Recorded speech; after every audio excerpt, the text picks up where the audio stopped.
Houston, we have a property line dispute.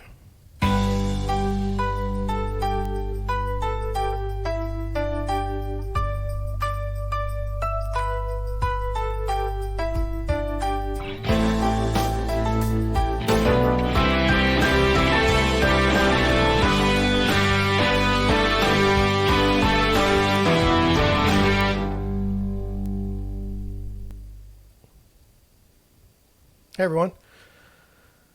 We got a interesting story this afternoon about a neighbor who's probably not the best person to live next to, consider that he threatens to murder you. I just wanted to go over it because I think having good neighbors is so important to a community, and I think that it's hard to quantify what a good neighbor is. So, for example, if you never ever talk to your neighbor, or if you don't have any interaction at all with your neighbor, that's okay.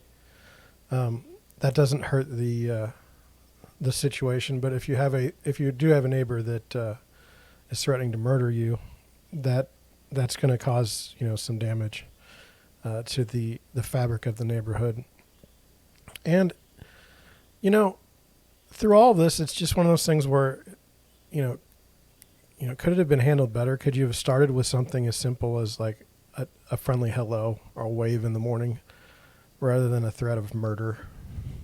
So that's what we're going to talk about today. I wanted to say thanks to my new subscriber. We're up to 8. And then I want to admonish all of you, all 7 of you watching my videos. No one's called me to talk about any of these issues on my call-in line. So 314-274-3964 is that. And if you could click subscribe on the video after watching or during watching or whenever, that'd be great. Tell your friends about it. I think we can have a lot of fun with the neighbor situation. So let's get into it. I have the info right here. So the headline is Long Island property line feud grows into threatening anti-Semitic incident with neighbor. And I'll just read through it today, and then we'll kind of go over the questions afterwards. And so here we go. A couple who left the noise of New York City for the peace and quiet of the Long Island suburbs in 2020 says they have found anything but peace after they claim to have been bombarded with threats from their neighbor over a disputed property line. The people are shaken and scared. 10 months after the couple left Manhattan for a home in Roslyn Harbor, they say they're being tormented by a neighbor. He points in the window to me, went like this, moving his head across his throat.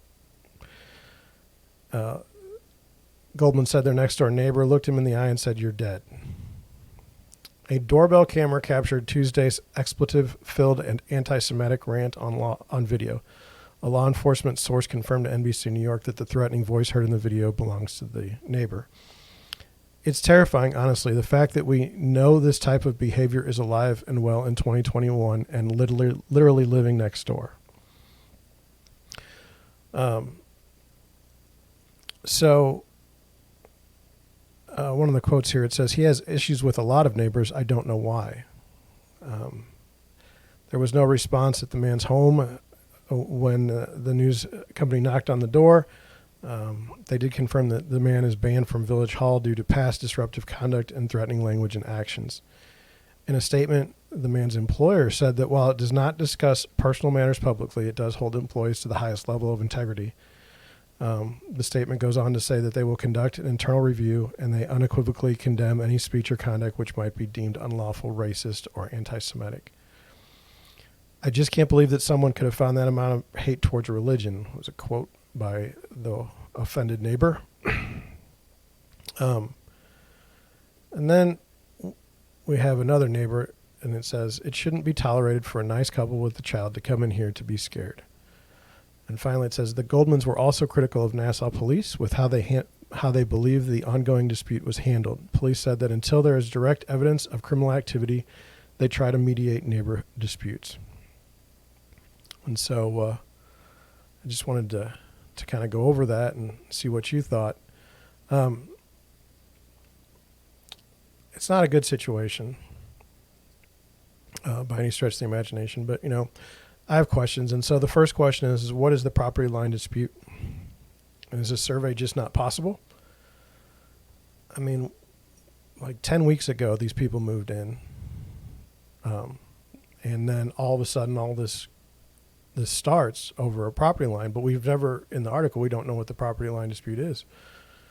And I don't condone people being, anti-Semitic or any ethics or any icks. But what's going on with this property line? So that's my question number one. And then number two, one of my thoughts is the doorbell camera catches the incident. And so why don't more people have doorbell cameras? And are we at a stage now where we all just need to get them?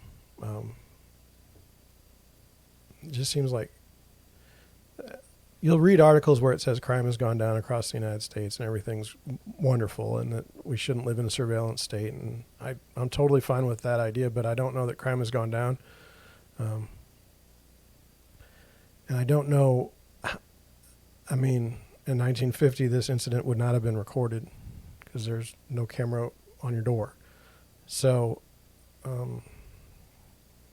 if you want to split the statistics and say not as much violent crime has happened or whatever you want to do, whatever statistics you want to use, that's fine. But it is the case that these type of incidents have probably gone on and just never been recorded.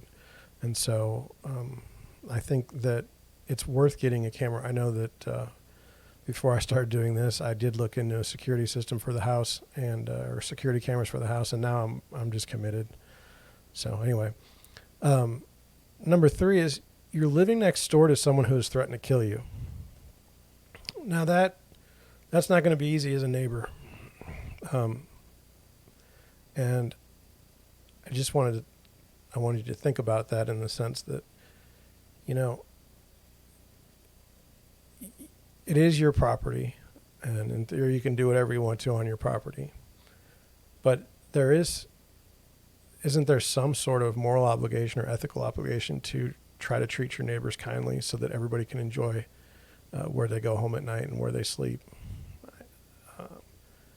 And you don't have to be the best neighbor in the world, but you certainly shouldn't be shouting anti-Semitic remarks and threatening to kill your neighbor. That's not going to be a good situation.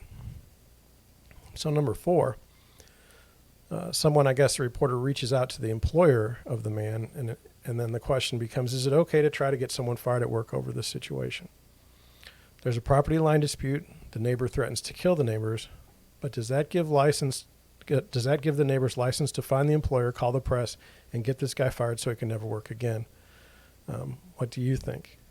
If a neighbor is representing the company, wearing a shirt, driving a company car, and screaming out anti-Semitic slurs and just a monster threatening to kill people, I can certainly understand how an employee would fire somebody in that case. But if a guy's out at his house, hanging out, on the weekends, not on company time, is that okay? I don't know the law on this. I don't know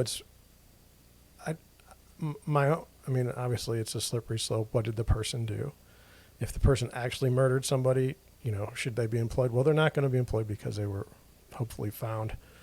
Now, threatening, harassing behavior, is that a cause for this type of, I guess I'll say cancel culture. You have a right to earn a living after you've done something terrible. I don't know, but it's a question, and I don't know that there's a really perfect answer. And then finally, actually not finally, next number 5 is, could this have been handled better, and how? If you leave out the anti-Semitism out of the story, it still doesn't make it okay. You shouldn't threaten to murder your neighbors, and that's kind of the key here. Is you have a property line dispute that's clearly gotten out of hand. But how could it have been handled better? Are there instances where things are never going to get handled right? Some people are just terrible people, and now you live next door to them. One of the questions I would have is on a disclosure form. If you knew you had a neighbor that was unstable, and that was the reason why you were leaving in St. Louis, like let's say in St. Louis or in St. Louis, Missouri, our state, do you as a seller have an obligation to disclose that your neighbor is an absolute monster and threatened to kill you, and that's the reason why you're leaving?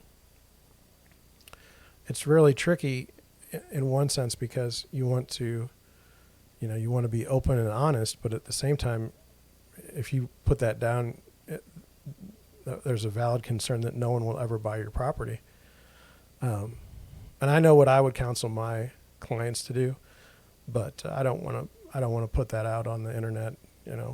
Different laws, different states have different rules, and so I'll just leave that to you. But it is a question that I have, and that's at what point does it become a material issue? And then finally, one bad neighbor.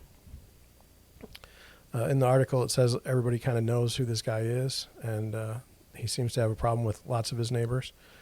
And one fellow seems to make the whole neighborhood go on edge. Good neighbors are so important to everyone's life.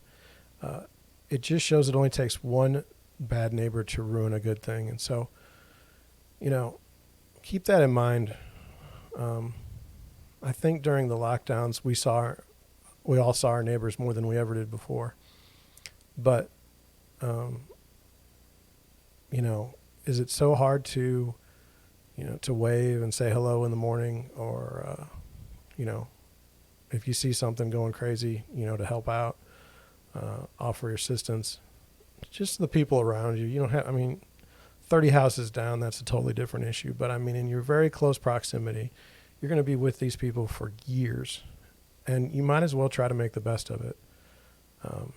And that's just the way I think it should be. I don't know.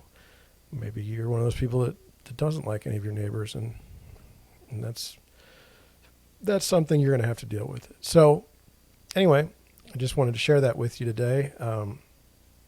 If you enjoyed it, please subscribe. This is something we talk about all the time, and that's where I'm at.